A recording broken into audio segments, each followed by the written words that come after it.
La lucha, la bandera, el mago para eslogan, la magia todo crea. No quiero hallar respuestas, quiero más preguntas. Sean todos bienvenidos a esta tercera entrega de tu podcast Luchar es Educar.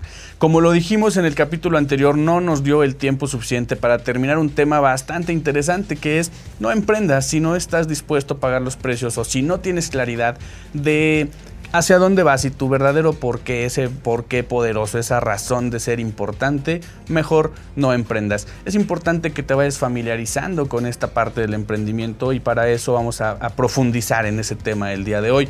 Y quiero recordarte algo: todos aquellos que hemos emprendido de la mano del camino de la magia, entendemos que alinear pensamiento, palabra y emoción es algo que nos abre muchas puertas. En el emprendimiento no es distinto. Tienes que estar claro en lo que piensas, en lo que dices y en lo que sientes con cada una de esas acciones que te van llevando en ese paso a paso a desarrollar tu proyecto emprendedor. Y algo interesante: imagínate tú la importancia de la palabra familiar. Por eso te digo, es importante que te vayas familiarizando con tu emprendimiento. Esta palabra, que al final proviene del latín, que viene de la parte de familia y que significa que la familia es un vínculo emocional y que también es la familiaridad. O sea, es decir, no solamente es ese vínculo emocional que sentimos con alguien que conocemos como nuestra familia, o con esa familia que elegimos, que al final pueden ser nuestros socios, amigos, etc. Esto a nivel neuroquímico provoca que sucedan muchas cosas con este tema de la familiaridad. En nuestras mentes se encuentran muchos patrones. Cuando los reconocemos, no solamente confiamos en ellos, sino que también desarrollamos ciertas preferencias basadas en esa repetición de patrones.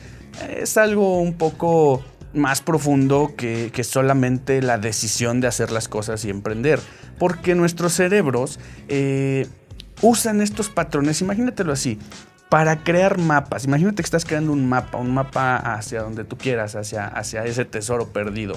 Y nuestros cerebros los usan para crear esos mapas, esos patrones. Nuestro cerebro lo usa para crear esos mapas, en donde todo lo que vamos viendo, todo lo que vamos escuchando, pero sobre todo lo que vamos experimentando, nos va a servir para establecer unas expectativas hacia nuestro futuro. Es decir, siempre del momento en el que lo vivo, lo experimento, lo escucho, lo veo o lo digo, hacia adelante y jamás hacia atrás, porque de atrás de nuestra historia, de esa parte en la que debemos entender que ese pasado nos hace ser lo que somos hoy, entender nuestro presente y nos da la posibilidad de prepararnos hacia el futuro, de ese punto hacia adelante todo cambia, y entonces esos mapas que han sido creados por nuestro cerebro nos hacen ver de este punto y hacia adelante.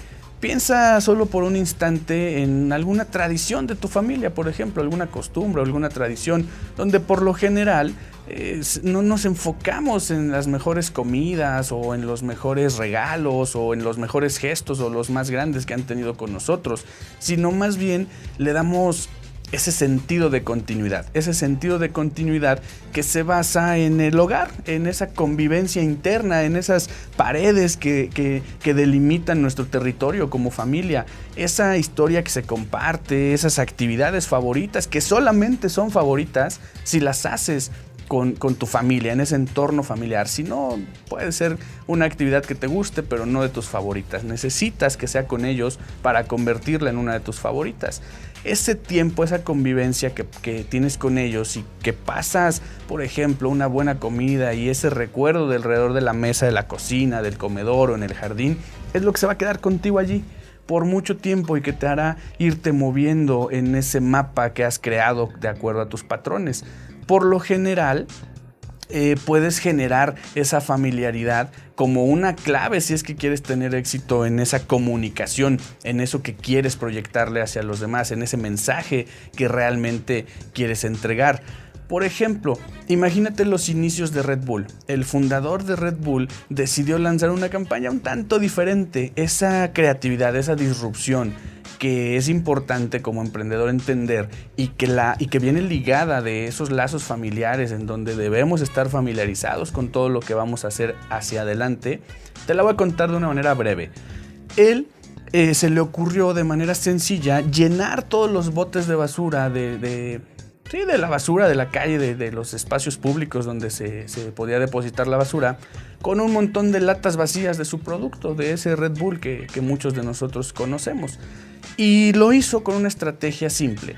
En los lugares donde había vida nocturna, bares, discotecas, etcétera, en todo Londres. Entonces se le ocurre solamente colocar latas vacías como si fueran basura. Entonces, cuando tú ibas camino, las personas iban camino a un club, a un bar, veían muchísimas latas de Red Bull vacías tiradas en la basura, lo cual ya les formaba un patrón, ya les daba una indicación mental en donde pues esto hacía pensar a ellos que la marca era popular o que era importante contar con una lata de Red Bull para salir del antro o para entrar al antro. Podían tener una idea de que muchas personas les gustaba en las discotecas y en los bares tomar Red Bull. O como a ti en este caso, que si te gusta beber Red Bull, ya lo tienes por un patrón hacia algo de que te han dicho de él, que si te da alas, que si te da energía, etc.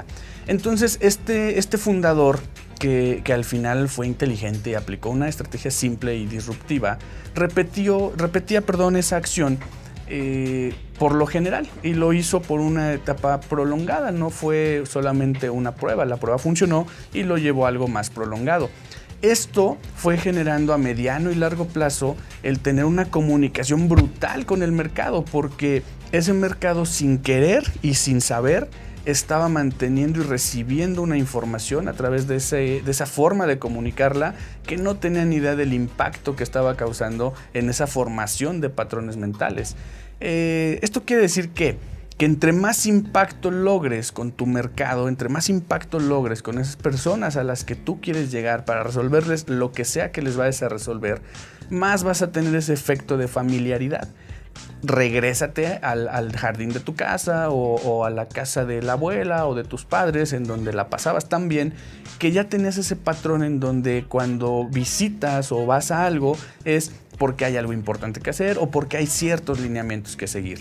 Lo mismo si tú quieres proyectar tu emprendimiento hacia otro nivel, vas a tener que intentar primero familiarizarte tú con él para poder familiarizar al consumidor con tu producto o tu servicio. Esa atención que logres captar de tu propio nicho te va a generar un impacto mayor cada día, lo cual a su vez te va a generar un mayor impulso, y ese impulso va a llegar hacia más personas que van a estar hablando de tu marca, que te van a hacer menciones, que te van a hacer popular en las redes sociales en estos momentos, que vas a poder tener muchas más recomendaciones de boca en boca, pero sobre todo también podrás llegar a un grado de imitación. Esto es algo súper importante. Muchas personas, muchos consumidores de cualquier cosa lo hacen por imitación, lo hacen porque lo vieron en alguien más, lo hacen porque parece que está de moda, parece que le está funcionando, y algunos lo hacen imitando lo que sí funciona de verdad. Si tu producto o servicio está en ese nivel de poder solucionarle un problema real a alguien, muchos lo empezarán a imitarán cómo hace esa persona las cosas para lograr cierto objetivo, cómo viste, cómo se mueve, en qué entorno se maneja. Todo eso empezará a generar esa familiaridad con tu producto a través también de esa imitación. Por tanto, cuanto más atención le prestes o tengas hacia ese comportamiento, más difícil va a ser que la competencia te pueda llegar, más difícil va a ser que se abran las puertas a tu competencia con tu mercado. Si tú quieres tener la atención porque todo el mundo compra de manera inmediata o porque todo el mundo quiera tu producto en un momento, vas a perder un poco el juego. Acuérdate que cuando te prestas a estas prácticas, empiezas a competir únicamente por precio o por calidad o por ubicación o por todas esas 3 o 4 cosas que ya deben estar implícitas en tu proyecto. Si tú no tienes calidad, pues estás condenado al fracaso. Si tú no tienes buenos canales de comunicación con tu cliente, lo mismo. Si tus precios están por encima del mercado, lo mismo. Es decir, eso ya no son los diferenciadores reales. Un diferenciador real va a brotar desde lo más profundo de ti como emprendedor o desde lo más profundo de tu organización como personas, es decir, como la parte humana de esto que se convierta en un negocio inerte, es decir, que no piensa, que no siente, que no pasa nada con él, sino con las personas que lo integran. Esto muchas veces te va a llevar a que cuentes con un potencial ilimitado para poder llegar a una conversión final, porque además ya ni siquiera vas a depender de tantas campañas, ya no vas a depender de que las personas decidan o no aceptar tu producto, porque ya están familiarizados con algo que sucede con él, con algo que sucede con lo que logran teniéndote cerca y de la mano. Entonces, cuando dejamos el tiempo pasar y cuando ese tiempo hace su trabajo, es cuando tenemos ese impacto mayor y cuando en verdad logramos que nuestro producto sea familiar o nuestro servicio le sea familiar a la población. Todo cae por su propio peso. No hay una manera en la que tú puedas acelerar este proceso, salvo estas ideas disruptivas en las que posiblemente alcances un boom, pero el boom se termina. Entonces deberás desarrollar esa estrategia para que lo puedas mantener durante más tiempo. Esto lo tienes que aplicar en el mediano y largo plazo para que obtengas esos resultados. Por tanto, es importante, quien ya nos conoce, quien ya ha trabajado con nosotros, quien ya nos ha dado la oportunidad de servirles, es cuando decimos que para poder llegar al emprendimiento real es importante tener paciencia de psicópata y precisión de cirujano. Solo así es como de verdad podrás mantenerte y no formar parte de la estadística. Si tú no has entendido esto y si no estás dispuesto a prepararte, a avanzar en aprendizaje, a reforzar tus habilidades, tanto tus habilidades blandas como tus habilidades profesionales, mejor no emprendas. Tu solución sería, si es por una necesidad de desesperación, mejor consigue un trabajo, un empleo en el que tengas una recompensa inmediata a la semana, a la quincena o al mes de desarrollar tus actividades, recibas una paga. Eso manténlo así hasta que logres equilibrar tus finanzas personales y logres equilibrar tu barco personal. Una vez que hayas logrado eso, entonces sí comienza con una idea de cómo puedo apalancarme, de cómo puedo utilizar los recursos de otras personas para poder lograr algo, y no pierdas de vista lo siguiente: siempre que un proyecto tiene algo mínimamente viable que ofrecer, es decir, que su oferta de valor, ya sea producto o servicio, tiene algo mínimamente viable que ya fue probado y que ya comprobamos que funciona, que resuelve algo, siempre va a tener un potencial mayor. Es decir, siempre vas a encontrar quien quiera participar de tu proyecto, quien quiera estarlo financiando. Vas a ir adquiriendo ese músculo del que hablamos en el capítulo anterior para que los clientes confíen en ti, para que los proveedores puedan darte mejores condiciones, para que toda esa relación entre lo interno y lo externo de tu organización y de tu empresa empiece a jugar a tu favor. Cuando eres pequeño, la gran mayoría de las situaciones no van a jugar a tu favor.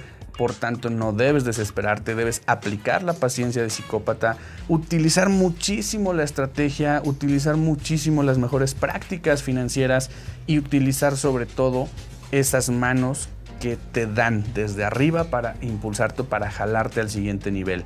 Y ojo, nunca deberás defraudar todo ese apoyo que has tenido, sea pequeño, mediano o grande. Todo el apoyo que tú has tenido para poder emprender, debes en algún momento devolverlo. Cuando llegues a esa parte en donde ya tengas la capacidad de devolver y en donde ya se te abra la oportunidad de estar contribuyendo, no te olvides cómo iniciaste, no te olvides cómo fue. Y si en el camino por alguna razón tuviste que caer de nuevo, saca todo ese aprendizaje, no te des por vencido a la primera, ni a la segunda, ni a la tercera. Esto, como lo dijimos en el capítulo anterior, es un camino largo, pero tiene bastantes buenas recompensas, tiene muchísimo que darte y sobre todo te va a hacer tener mucho que dar, porque no es lo que tienes, sino lo que vas a dar. Así es como vas a solucionar problemas al resto de la población, a todo un país o a toda una comunidad. Y eso no lo vas a poder cambiar por absolutamente nada. Entonces recuerda que si solo emprendes por dinero, aún no eres un emprendedor real. Y esto no lo olvides nunca, luchar es educar. Solos, acá hay comunidad, unos cuantos locos, pero vamos por más.